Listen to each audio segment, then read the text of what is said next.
Hello, witches. Don't worry about all this smoke. It's an incense burner. I'm not lighting the house on fire yet. I don't know that I've ever seen incense smoke rise so slowly. That's interesting. So first big thing that we're going to chat about, I got a new tattoo. And yes, it's still pretty sore and there's black stuff everywhere. It looks sideways, yes, but it's not perfect. I still need to do a couple more sessions, touch up and whatnot, but it is the second part of my botanical sleeve, so this is the end cap, basically. And I just wanted to chat a little bit about tattoos as a spiritual practice, I guess. It was only a couple of years ago when I didn't even want to get tattoos because, number one, everybody had such a negative opinion, I guess, about people who had tattoos and just tattoos in general. And I was kind of under the same impression, why would you disfigure your body on purpose? But that was a long time ago now, and I've made different choices and different decisions, and I have different opinions now. And I certainly feel like the tattoos that I have make me that much more powerful.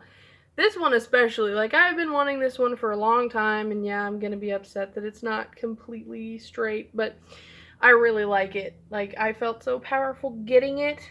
It's been, like I say, something I've wanted for a really, really long time. It's just a Greek key, they would put on the walls of the labyrinth, basically, a meander. It's also called a meander, and they named it after a river, or the way that it meanders.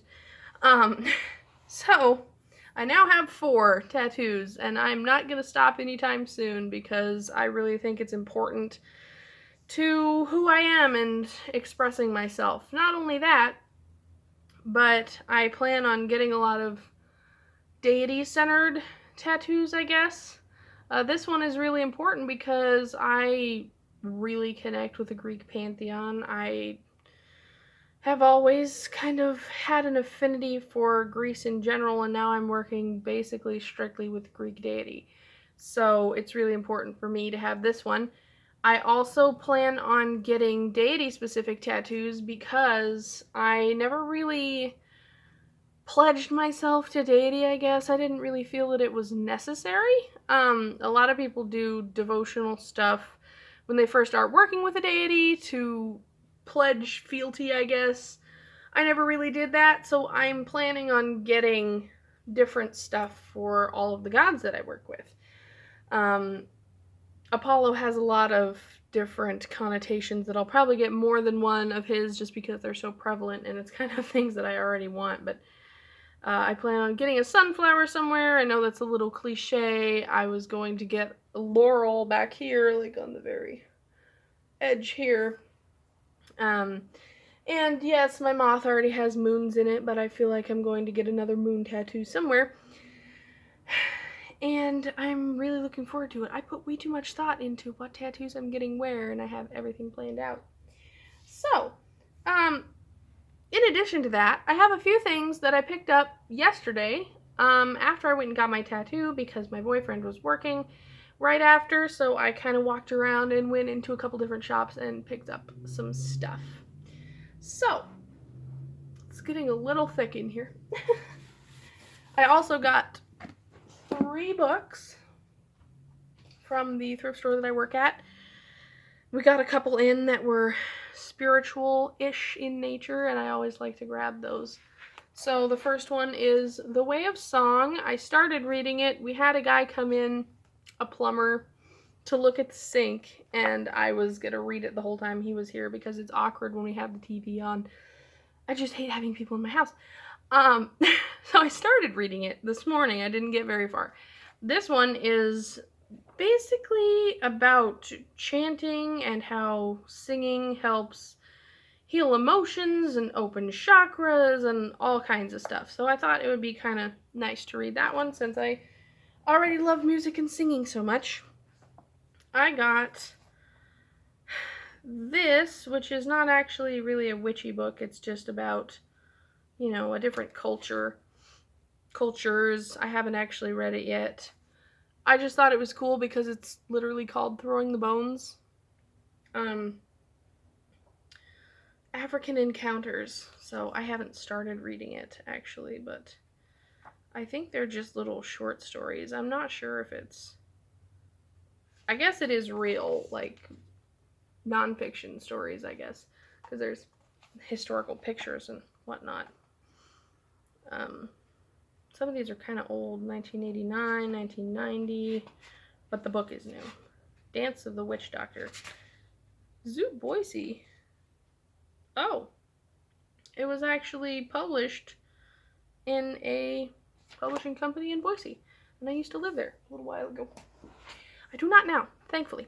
And then the last book I got is a collection of Kipling.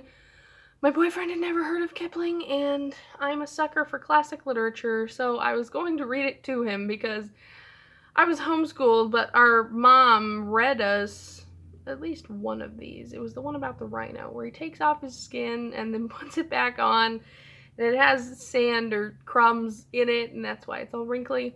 It was a little weird, but, you know, you kind of have to. You just have to. Alright, those are the books I got. I'm going to show you these because I just went and picked them out. The wreath that I'm going to make tonight or tomorrow for Litha. But I finally went and picked out flowers. And I also got this extra spray bottle for watering my plants. That was another thing I got at Walmart, is an African violet. And I haven't had one of those yet, and it looked pretty sad, so I brought it home with me. Let's see, I have 4 different types of flowers. Apparently these are daisies, even though they're orange. This says it's baby's breath, but it's way too big. Like, I know what baby's breath looks like. I thought these were roses, but they're peonies, and these ones are cone flowers. Echinacea is a cone flower. Anyway, all together they're kind of summery, so gonna do that later. And then I went into our local health food store for the first time, and I adore health food stores to begin with.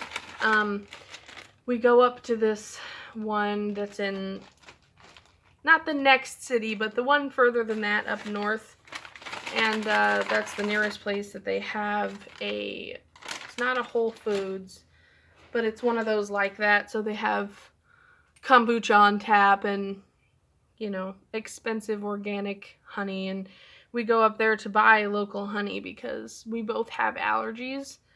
And I know I've talked about this before, but that's the closest health food store, or so I thought. And then I was at work and one of my friends was talking about a health food store that was in town that I'd never been to. And I'd driven past it a couple times, and I was like, all right, well, it is time. So the first thing that I got was, and all their stuff is like really cheap. So this was like $1.50. This was the first thing that I got. It's a little dropper bottle. I have one that I'm reusing that came with an echinacea tincture. Yeah, let me just butcher that. That I got, probably 6 or 7 years ago now from the girl's family that I was living with at the time. She has like an herbal store up there, and I should really go back because she has a lot of good stuff in there. And then I finally found turmeric root. Yes. Turmeric is super expensive in powdered and or gel cap variety, so I just bought this, and I think it was $1.79, maybe not even that, it was full. I already ground half of it up. I guess I put it away. Anyway, you can use it in cooking, you can put it into gel caps. I don't have any gel caps at the moment, but if you buy it powdered, it's really expensive. And then I also bought some organic stevia. This one still has the price tag on it, for $1.24. A lot of their loose herbs were really cheap. They had a packet of big vanilla beans that were bourbon-soaked vanilla beans for $33, so, like, not everything was super cheap, but I don't need 5 full bourbon soaked vanilla beans anyway. They also had a bunch of herbal salves and bamboo toothbrushes and just a bunch of eco-friendly stuff. So we were a little bit pressed for time when we went in there last night, but I really want to go back because I could see myself spending an awful lot of money in there. So there's my little mini haul for today. I'm going to put together that wreath and try to feel productive in a moment. So I hope everyone is having a good Sabbath, and I will see you in the next video. Bye!